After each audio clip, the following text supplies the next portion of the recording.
इस प्रकार की स्कीम के कैंप लगेंगे, उन्हें सर्टिफिकेट उपलब्ध होंगे और एक युवा उद्यमी के रूप में वह भी उत्तर प्रदेश के विकास में सहभागी बन पाएगा। यह कार्यक्रम को हम तेजी के साथ आगे बढ़ाने का कार्य करेंगे। अयोध्या आज एक नई अयोध्या के रूप में उभरी है। मैं भी चर्चा कर रहा था 2016-17 में पूरे वर्ष भर में अयोध्या में श्रद्धालु आते थे 2.25 लाख के आसपास, 2,34,000 से लेकर 2,50,000 तक। और इस समय प्रतिदिन एक दिन में इतने श्रद्धालु अयोध्या धाम में आ रहे हैं। पिछले वर्ष का हम आंकड़ा देख रहे थे अयोध्या का, 2024 में अयोध्या 16 करोड़ से अधिक श्रद्धालु आया। यानी थोड़ा भी हम उनके लिए सुविधा दे दें तो श्रद्धालुओं की कमी नहीं। अभी आपने महाकुंभ प्रयागराज देखा होगा, ये सभी तीर्थ यात्रियों से भरे पड़े थे। लगातार 1.5 से 2 महीनों तक लोगों का आना जाना लगा रहा और इससे अनेक युवाओं ने इस अवसर का लाभ लेकर के, किसी ने होम स्टे के माध्यम से, किसी ने ई रिक्शा के माध्यम से, किसी ने होम स्टे के माध्यम से, किसी ने टैक्सी के माध्यम से, किसी ने नाव के माध्यम से, किसी ने किराना स्टोर के माध्यम से, किसी ने चाय की दुकान के माध्यम से, किसी ने होटल के माध्यम से, किसी ने रेस्टोरेंट के माध्यम से, किसी ने दातून बेच करके, किसी ने बाइक से ही अतिरिक्त कमाई भी की है और तीर्थ यात्रियों की सेवा भी की है।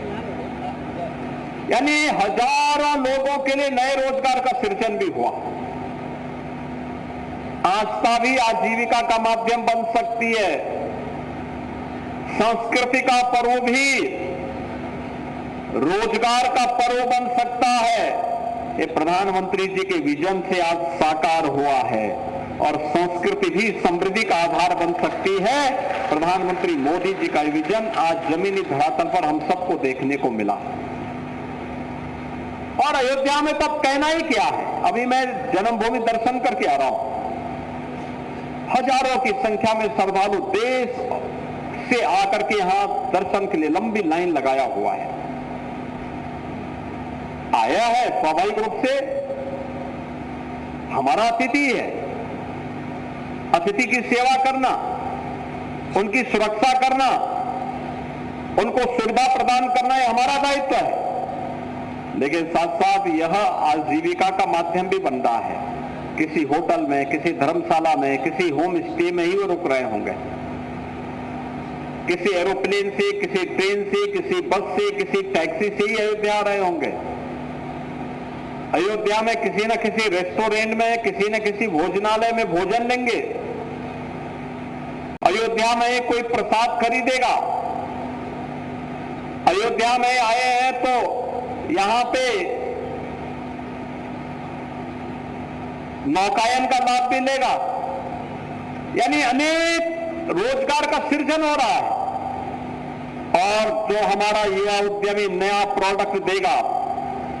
मैं भी देख रहा था जो यहां पे प्रदर्शनी लगाई गई है, कोई चिप्स बना रहा है, कोई ओडीओपी के माध्यम से यहां के गुड़ को मेवे के साथ मिला करके उसका और बेहतरीन स्वरूप दे रहा है। किसी ने मूल से बनी हुई वस्तुओं को ही डिस्प्ले कर दिया है, किसी ने अंबेडकर नगर के वस्त्रों को ही डिस्प्ले करके उन्हें श्रद्धालु जनों को उपलब्ध करवाने की कार्रवाई की है, कोई भगवान के वस्त्रों को ही सिल रहा है। यानी कार्य करने की इच्छा शक्ति होनी चाहिए, अवसर की कमी नहीं है और उस अवसर को प्रदान करने के लिए ही तो ये कार्यक्रम आयोजित किए जा रहे हैं। हमें अपने लिए उस प्रकार के आयोजनों को ढूंढना पड़ेगा जिससे हम आगे बढ़ सकें, स्वयं की तो आत्मनिर्भर हो ही सकें, ढेर सारे अन्य युवाओं को भी रोजगार प्रदान करने में अपना योगदान दे सके। और इस योजना की सफलता इसी बात को लेकर के है, जिसको लेकर के हमारे प्रधानमंत्री जी बार बार कहते हैं कि भारत का युवा अब जॉब लेने वाला नहीं बल्कि जॉब देने वाला बनने जा रहा है।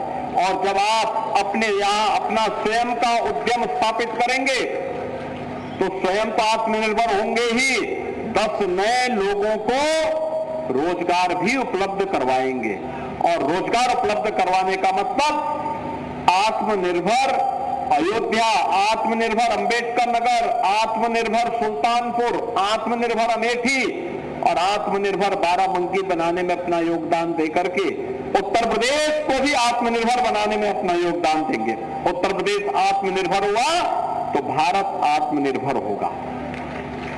बहनों भाइयों, यही विकास की दर है, यही विकास की गति है।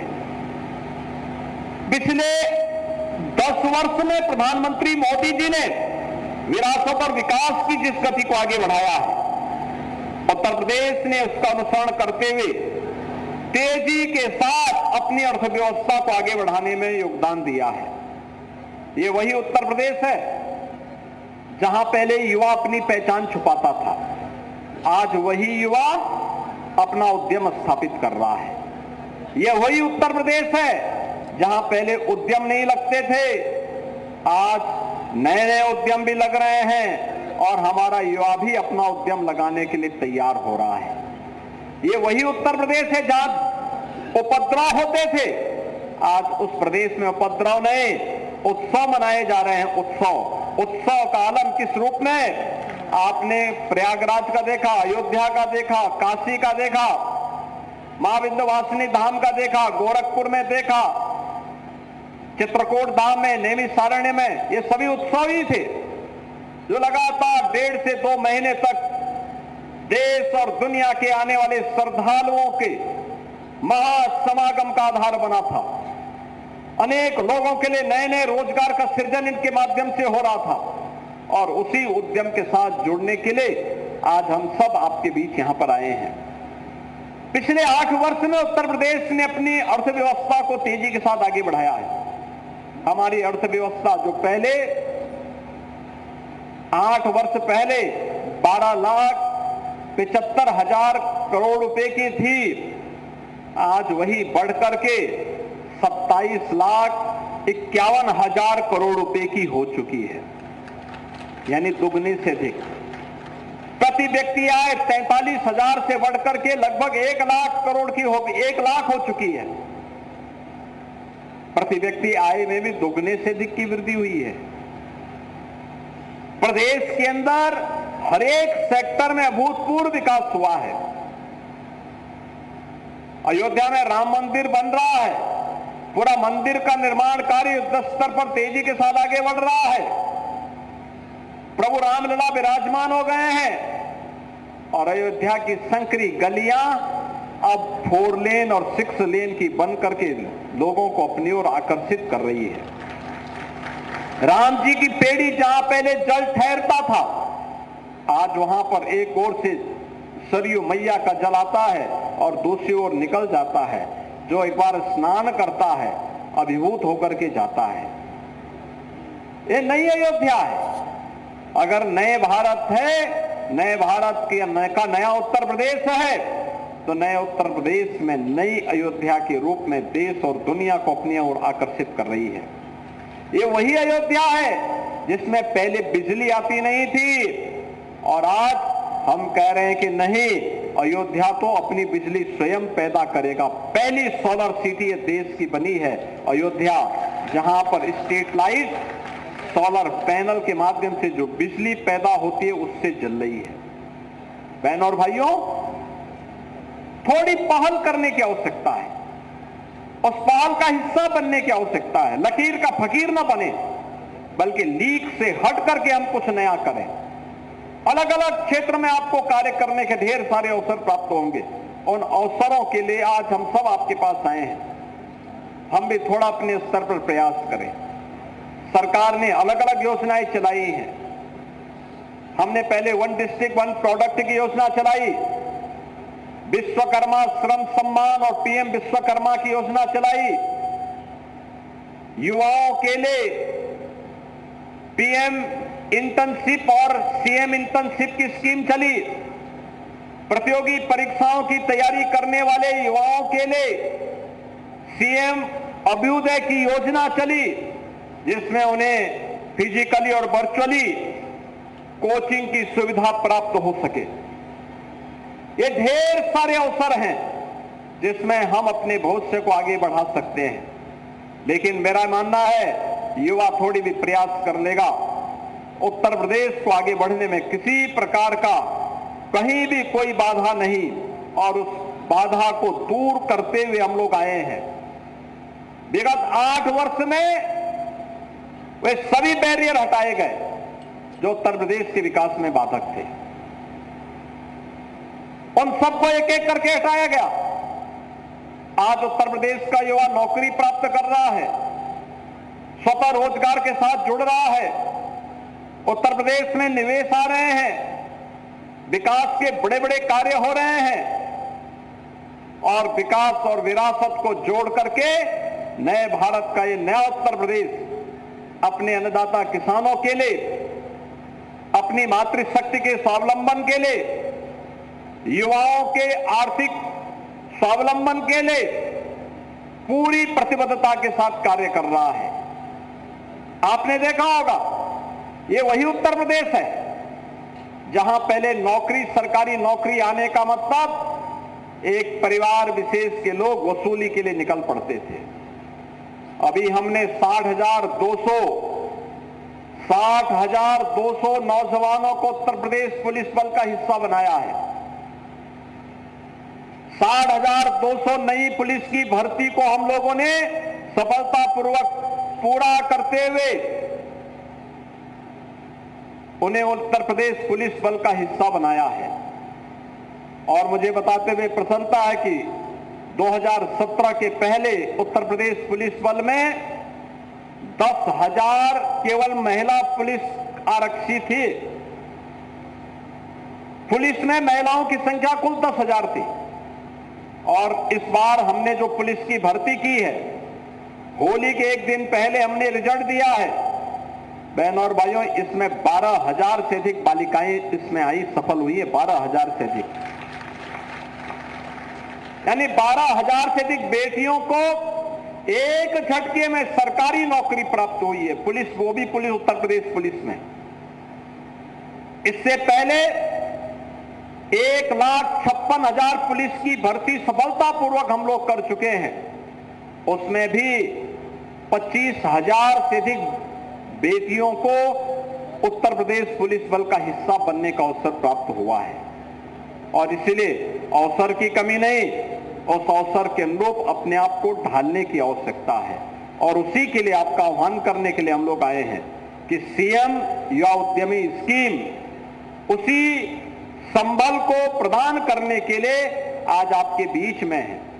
मैं आप सबका आह्वान करूंगा, आप जिस भी क्षेत्र में लोन लेना चाहते हैं, एक बार उसका प्रशिक्षण जरूर लें, उनकी जानकारी देखें, डिजाइन कौन सी आप अपनाते हैं, मार्केट की डिमांड क्या है, कैसे आप पैकेजिंग के साथ जुड़ सकते हैं, कैसे अपने व्यवसाय को आगे बढ़ाने के लिए धैर्य के साथ कार्य करते हुए आप कार्य कर सकते हैं। इस दिशा में कार्य करेंगे तो सरकार आपके साथ होगी। अभी ये ब्याज मुक्त ऋण है, अपना मूल धन चुकता होने के बाद आपको अगली बार इसी स्कीम में 10 लाख रुपए तक का ऋण प्राप्त हो सकता है, लेकिन हमें इस योजना के साथ जुड़ना पड़ेगा। ऐसे ही उत्तर प्रदेश के अंदर हर सूक्ष्म लघु मध्यम उद्यम को हम लोगों ने 5 लाख रुपए तक की सुरक्षा बीमा का कवर भी दिया है। रजिस्ट्रेशन होने पर सूक्ष्म लघु मध्यम उद्यम को 5 लाख रुपए की सुरक्षा बीमा का कवर भी मिल रहा।